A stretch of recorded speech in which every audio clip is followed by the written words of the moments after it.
partir du moment où l'idée a été vraiment agitée dans le groupe, nous avons jugé nécessaire de mettre en place un comité d'organisation.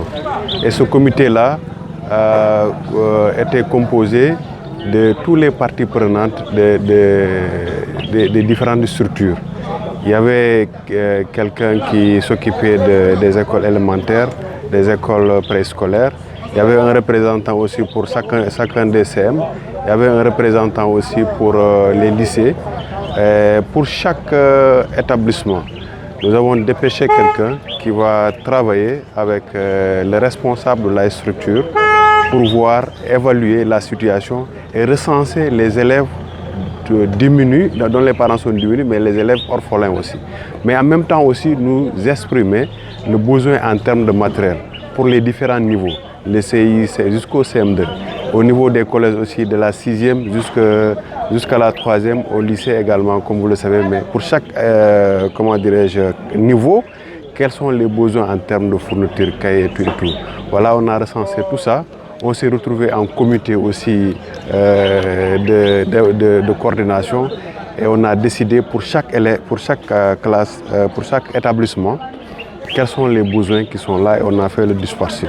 Mais comme il l'a dit tout à l'heure, il y aura forcément des lots qui vont rester et là on va travailler directement avec les chefs d'établissement pour au moins leur remettre ça pour qu'ils puissent faire la distribution totale.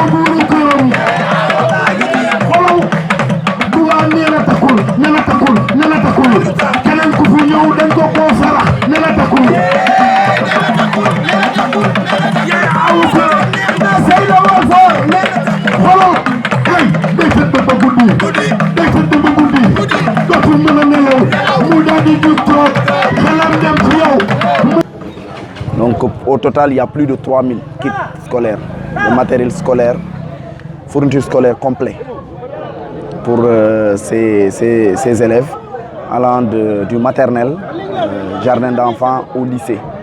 Et nous avons choisi quelques écoles pour faire. Enfin, si je ne m'abuse, il y a trois jardins d'enfants. Je ne connais pas les noms des jardins d'enfants, mais pour les écoles primaires, je sais qu'il y a Chérif Maki Aïdara, il y a Moussa Kamara et il y a Amadou Michel Diop où j'ai fait mes humanités, comme on le dit. Et ensuite pour les CM, il y a le CM1, il y a le CM2 et il y a le CM Cycle Ouest. Pour les lycées, nous avons le lycée Alpha Molo Baldé et le lycée Bounakan.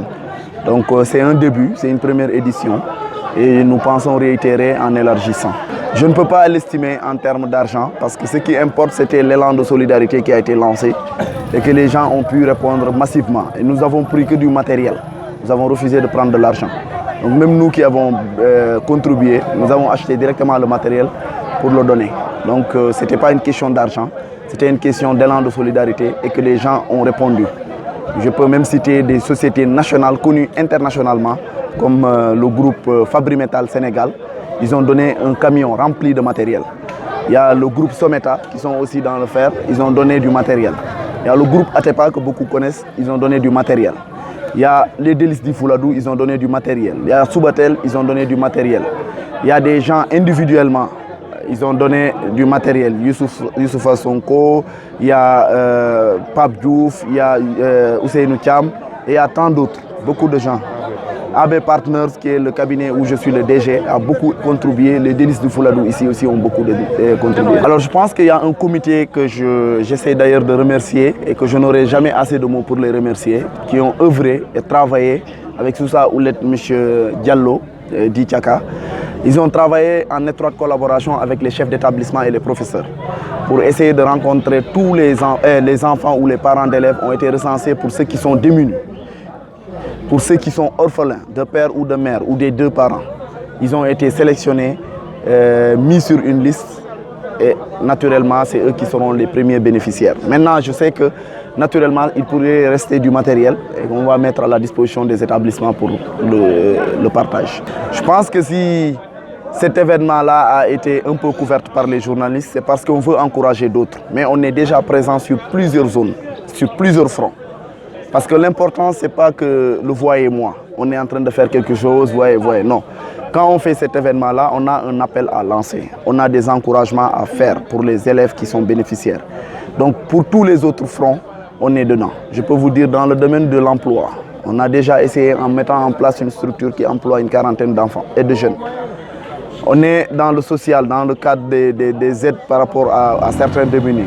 On va taire les détails de cela. On est avec l'éducation. Je suis parrain de 2 écoles ici, de manière permanente, dont je tairai ce que je fais. Je suis également parrain pour les gens qui sont dans le domaine sportif. Aujourd'hui, les Navétanes à Kolda, j'ai accepté de prendre 2 zones. La zone R3 avec l'ODCAM pour parrainer leur finale et la zone 3 de l'ODECAV. Donc nous essayons de faire autant que faire se peut, plusieurs zones. Sous peu, ce sera pour les groupements de femmes au niveau des quartiers. On avait déjà fait ça. On veut aussi continuer pour ce qui concerne les tailleurs. Hein, on a d'autres rencontres, on écoute et on essaie de trouver des solutions.